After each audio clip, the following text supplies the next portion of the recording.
ஊரில் ராஜாவும் ராணியும் இருந்தாங்களாம். அவங்களுக்கு என்ன அப்படின்னா ஒரு இளவரசி இருந்தாங்களாம்.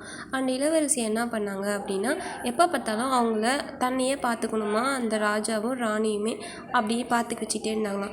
இன்னும் அவங்கள கண்டுக்காமல் இருந்தாங்கன்னா ஏதாவது ஒரு விஷயத்தை சொல்லி என்னை கவனிங்க அப்படின்ற மாதிரி சொல்லிட்டு இருப்பாங்களாம். அதனால் என்ன பண்ணாங்கன்னா சரி ராஜாவும் ராணியும் அவங்கள கவனிக்கவே இல்லையா. அதனால் என்ன பண்ணாங்கன்னா சரி அவங்க 2 பேரும் நம்மளை கவனிக்கணும் அப்படின்னு சொல்லிட்டு என்ன பண்ணாங்கன்னா எப்போ பார்த்தாலும் அப்படியே மயக்கம் போட்டு விழுற மாதிரியே நடிச்சுக்கிட்டே இருந்தாங்களாம். ஒரு டைம் என்ன பண்ணாங்கன்னா இப்படி நடிச்சுக்கிட்டே இருந்தது என்ன ஆகும், ஒவ்வொரு டைமுமே இதே மாதிரி நடிச்சுக்கிட்டு இருந்தால் ஒரு டைம் கண்டுபிடிச்சிட்டாங்களாம். அப்போ அவங்க நினச்சிக்கிட்டாங்கன்னா சரி இவங்க தினமும் இப்படி நடிச்சிட்டே இருக்காங்க அப்படின்னு சொல்லிட்டு ஒரு டைம் நிஜமாகவே மயக்கப்பட்டு விழுந்தபோது தூக்கவே இல்லையா. ஸோ அதனால் அப்போ என்ன ஆகும் அப்படின்னா நம்ம எப்போதுமே நடிக்கவே கூடாது. இது மாதிரி விஷயத்தெல்லாம் நம்ம எப்படியாவது நடித்தோம் அப்படின்னா ரியலாக நமக்கு நடக்கும்போது கூட இவங்க நடிச்சிட்டு தான் இருக்கிறாங்க அப்படின்னு கண்டுக்காமே போயிடுவாங்களாம். ஸோ அதனால் எப்போதுமே நம்ம நடிக்கவே கூடாது, அதை மாதிரி நம்ம சொல்லி கொடுத்துட்டே இருக்கணும் அப்படின்னு சொன்னாங்களாம். சரி அப்படின்னு சொல்லிட்டு நம்மளும் அதே மாதிரியே ஃபாலோ பண்ணலாம் அப்படின்னு சொல்லி தான் எல்லாம் சொல்லிகிட்டு இருந்தாங்க. இது மாதிரி ஒரு குழந்தை என்னதான் அந்த குழந்தைகிட்ட பக்கத்தில் இருக்கவங்க சொன்னாங்க நாங்கள் நடிக்கவே மாட்டோம், எப்போதும் ரியலாக தான் இருப்போம் அப்படின்னு சொல்லிட்டு இருந்தாங்களாம்.